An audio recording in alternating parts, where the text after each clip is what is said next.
center for a very, very long time. As I've mentioned, a lot of people know that if they're hurt, that they need to come to see us because, again, we're an efficient trauma center to get you to the operating room if that's where you need to go. Once they get here, they have a chance to survive. So I'm not surprised that with our team, they were able to save all of the patients. As far as the overall number of patients that happened during the event, I don't know all the specifics of the event to be able to say how many there should have been or anything like that. Are there any patients that arrived without gunshot injuries? There are, unfortunately, as you can imagine, during the exodus after the event, there are patients who get caught in the exodus. We've had a few people who injured various extremities and have some broken bones that were due to trying to get away that weren't actually injured from gunshot violence. Are you guys still treating actively any non-gunshot patients right now? There are a couple who are still in the hospital. One is awaiting an operation and one is planning for discharge later today.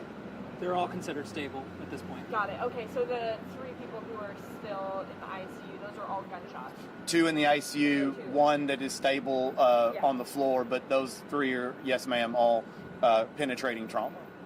When you said, so of the 8 gunshot victims, you said 5 were dismissed from the ER. Are they still being treated elsewhere in the hospital, or have they been discharged? They've been discharged from the hospital, from the emergency department. They were able to go home. Okay. You guys treated people on the scene as well at the rally.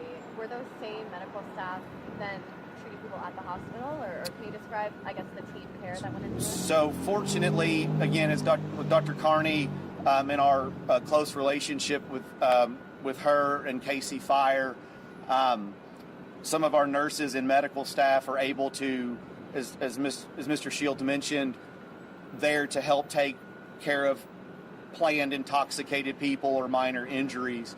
And so we have at every event at Union Station or big event, a lot of our nurses and emergency medicine providers will be at those events to help take care of people.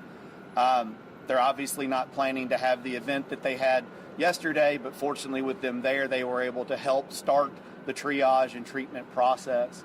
They did not come back to work and take care of people after the event, mostly because all of the patients that arrived had already been taken care of. I don't know if they are at work today, but I would assume with the resilience of our staff and the desire to continue to take care of people, they are probably here if they're scheduled to work. Go ahead. Last question? Yes, sir. Just, you guys are pros, of course, at this, but I wonder if you could just share some thoughts in this age of mass shootings. We see these all over the country more and more. Just your thoughts on that and the fact that this stuff seems to be happening, sadly, at a regular pace. It's hard for me to speak from any sort of overt political view.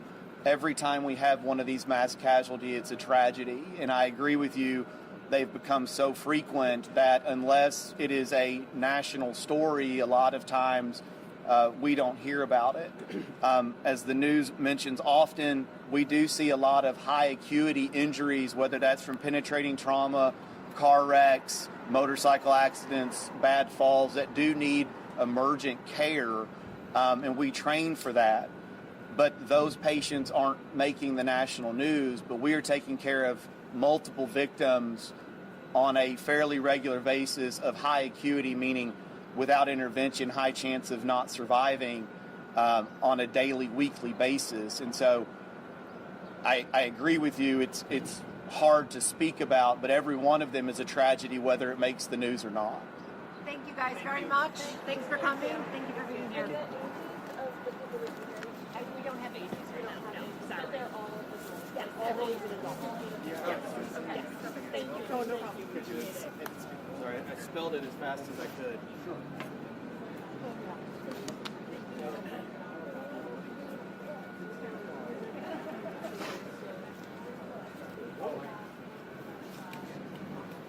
Thank you guys. Thanks, guys. Thank you.